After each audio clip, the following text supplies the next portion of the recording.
This is the story of The Hitchhiker's Guide to the Galaxy. Perhaps the most remarkable, certainly the most successful book ever to come out of the great publishing corporations of Ursa Minor. More popular than the Celestial Home Care Omnibus, better selling than 53 More Things to Do in Zero Gravity, and more controversial than Ulan Sulafid's trilogy of philosophical blockbusters, Where God Went Wrong, Some More of God's Greatest Mistakes, and Who Is This God Person Anyway? And in many of the more relaxed civilizations on the outer eastern rim of the galaxy, The Hitchhiker's Guide has already supplanted the great Encyclopaedia Galactica as the standard repository of all knowledge and wisdom. Because, although it has many omissions, certainly much that is apocryphal, or at least wildly inaccurate, it scores over the older, more pedestrian work in two important ways.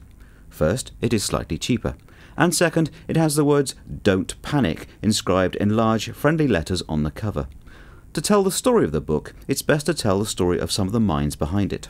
A human from the planet Earth was one of them, though, as our story opens, he knows no more his destiny than a tea leaf knows the history of the East India Company. His name is Arthur Dent. He is a 6-foot-tall ape descendant, and someone is trying to drive a bypass through his home. I'm afraid you're gonna have to accept it. This bypass has got to be built, and it is going to be built. Nothing you can say or do. Why has it got to be built? What do you mean, why has it got to be built? It's a bypass. You've got to build bypasses. Didn't anyone consider the alternatives? There aren't any alternatives. You are quite entitled to make any suggestions or protests at the appropriate time. Appropriate time? Yes. The first I knew about it was when a man arrived at the door yesterday.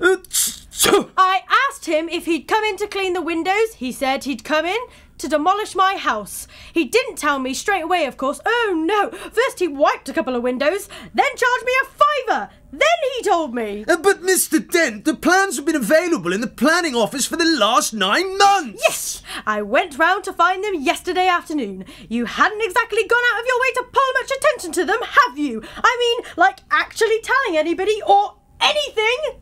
The plans were on display. And how many members of the public are in habit of casually dropping around their local planning office of an evening? It's not exactly a noted social venue, is it? And even if you had popped in on the off chance that some raving bureaucrat wanted to knock your house down, the plans weren't immediately obvious to the eye, were they? That depends where you were looking. I eventually had to go down to the cellar. That's the display department. With a torch. The lights had probably gone. So had the stairs. Well, you found the notice, didn't you? Yes, it was on a display in the bottom of a locked filing cabinet stuck in a disused lavatory with a sign saying, "Beware of the leopard." Ever thought of going into advertising? It's not as if it's a particularly nice house, anyway. I happen to rather like it. Mr. Dent! Yes, hello. Have you any idea how much damage that bulldozer would suffer if I just let it roll straight over you? How much? None at all! By a strange coincidence, none at all is exactly how much suspicion the ape descendant Arthur Dent had that one of his closest friends was not descended from an ape, but was in fact from a small planet somewhere in the vicinity of Betelgeuse. Arthur Dent's failure to suspect this reflects the care with which his friend blended himself into human society, after a fairly shaky start.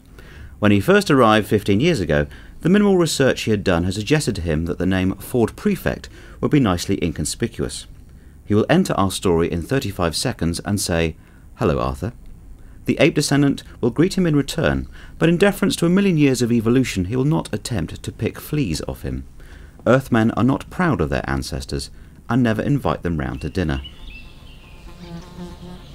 Hello, Arthur. Ford, hi. How are you? Fine, look, are you busy? Well, I've just got this bulldozer to lie in front of, but otherwise, no, not especially. There's a pub round the road. Let's have a drink and we can talk. Don't you understand? Mr. Dent, we're waiting. Ford, that man wants to knock my house down. Well, you can do it whilst you're away, can't you? But I don't want him to. Well, just ask him to wait till you get back. Ford! Arthur, will you just please listen to me? I'm not falling. I've got to tell you the most important thing you've ever heard. I've got to tell you now, and I've got to tell you in that pub there. Why? Because you're going to need a very stiff drink, now trust me. I'll see what I can do. It had better be good. Hello! Mr. Proser. Yes, Mr. Dent. Have you come to your senses yet? Well, can we just assume, for the moment, that I haven't? Well? And that I'm going to be staying put here till you go away? So you're going to be standing around all day doing nothing? could be. Well, if you resign to standing around doing nothing all day, you don't actually need me here all the time, do you? No. Not as such. So, if you could just take it as read that I'm actually here and could just slip off to the pub for about half an hour, how does that sound? That sounds, very reasonable, I think, Mr. Dent. I'm sure we don't actually need you there for the whole time. We can just, hold up our end of the confrontation. And if you want to pop off for a bit later on, I can always cover for you in return. Yeah. Oh, thank you. Yes. Well, that'd be fine. Yes. Very kind of you, sir. Very kind. And of course, it goes without saying that you, don't try knocking my house down while I'm away. What? Good Lord, no, Mr. Dent. Do you think we can trust him? Myself, I trust him to the end of the earth. Yes, but how far away is that? About 12 minutes away. Come on, I need a drink. By drink, Ford Prefect meant alcohol. The Encyclopaedia Galactica describes alcohol as a colourless, volatile liquid formed by the fermentation of sugars, and also notes its intoxicating effect on certain carbon-based life forms. The Hitchhiker's Guide to the Galaxy also mentions alcohol. It says that the best drink in existence is the Pan-Galactic Gargle Blaster, the effect of which is like having your brains smashed out by a slice of lemon wrapped around a large gold brick. The guide also tells you on which planets the best Pan-Galactic Gargle Blasters are mixed, how much you can expect to pay for one, and what voluntary organisations exist to help you rehabilitate. 6 pints of bitter and quickly, please. The world's about to end. Oh, yes, sir. Nice weather for it. Going to watch the match this afternoon? No point. Foregone conclusion, you reckon, sir? Arsenal without a chance? No, it's just that the world's going to end. Ah, yes, you said. Lucky escape for Arsenal if it did. No, not really. There you are, sir. 6 pints. Keep the change. What? From a fiver? Thank you, sir. You've got 10 minutes left to spend it. Ford, would you please tell me what the hell is going on? Drink it, you've got 3 pints to get through. 3? At lunchtime? Time is an illusion. Lunchtime doubly so. Very deep. You should send that into Reader's Digest. They've got a page for people like you. Drink it. Why 3 pints? Muscle relaxants, you'll need it. Did I do something wrong today?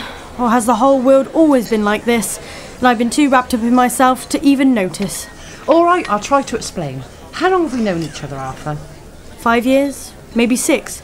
Most of it seemed to make some kind of sense at the time. All right, how would you react if I said that I'm not from Guildford after all, but from a small planet somewhere in the vicinity of Betelgeuse? I don't know. Why? Do you think that's something you're likely to say? Drink up, the world's about to end. This must be a Thursday. I could never get my hang on a Thursday.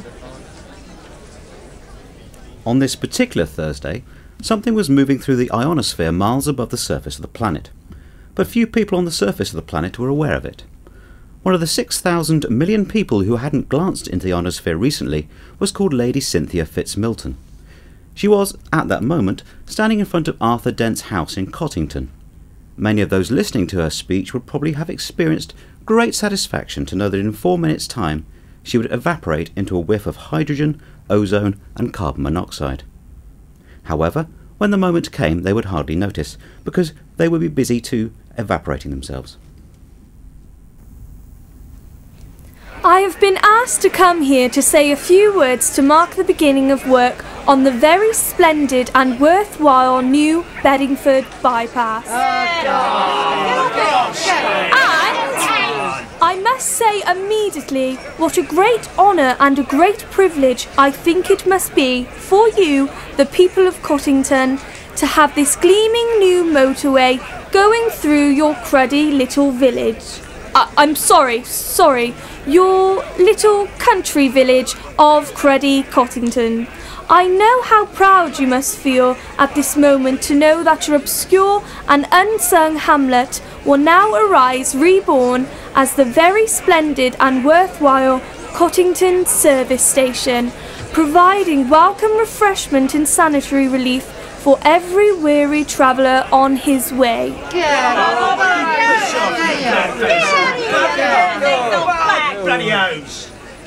And for myself, it gives me great pleasure to take this bottle of very splendid and worthwhile champagne and break it against the noble prow of this very splendid and worthwhile yellow bulldozer. Get off! Get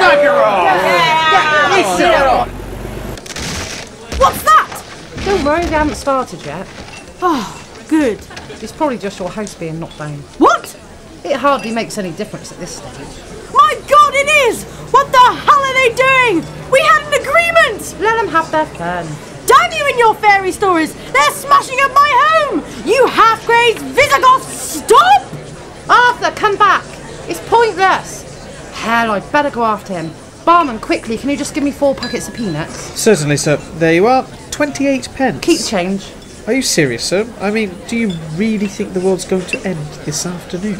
Yes, in just over 1 minute and 35 seconds. Well, isn't there anything we can do? No, nothing. Well, I always thought we were meant to lie down and put a paper bag over our head or something. If you'd like, yes. Well, will that help? No. Excuse me, I've got to find my friend. Very well, then. Last orders, please. You pinstripe barbarians! I'll sue the council for every penny it's got! I'll have you hung and drawn and quartered and whipped and boiled, and then I'll chop you up into little bits until you've had enough! Arthur, don't bother, there isn't time. Get over here, there's only 10 seconds left. And then I'll do it some more! And then I'll finish it off, and I'll take the little bits and I'll jump on them, and I'll carry it up, and I'll jump again, and I'll get blisters from jumping, and all I can do is just keep giving more unpleasant things that I can do to you! What the hell is that? Arthur, quick, over here. But what the hell is that? It's a fleet of flying saucers, what do you think it is? Quick, you've got to hold on to this rock. What do you mean flying saucers? Just that, it's a Vogon constructor fleet. What? A Vogon constructor fleet. I picked up news of their arrival a few hours ago on my sub-ether radio. Ford, I don't think I can cope with this anymore. I think I'll have to go and lie down somewhere. No, just stay here, keep calm, and just take hold of this. People of Earth, your attention, please. This is a prosthetic Vogon Health of the Galactic Hyperspace Planet Council. As you are no doubt aware, the plan of the development of the outlying regions of the western spiral arm of your galaxy require the building of a hyperspace express route through your star system, and regrettably, your planet is one of those scheduled for demolition. The process will take slightly less than 2 of your Earth minutes. Thank you very much. Get away from our planet! Get away from the planet! There is no point in acting all surprised about it. All of the planning charts and demolition orders have been on display at your local planning department in Alpha Centauri for 50 of your Earth years. So you've had plenty of time to lodge any formal complaints, and it's far too late to start making a fuss about it now. No! Get away from the planet! What do you mean? You've never been to Alpha Centauri? Oh, for heaven's sake, mankind! It's only 4 light years away, you know. I'm sorry, but if you can't be bothered to take an interest in local affairs, that's your own regard. Energize the demolition beams! God, I don't know. After a pathetic bloody planet, I've no sympathy at all.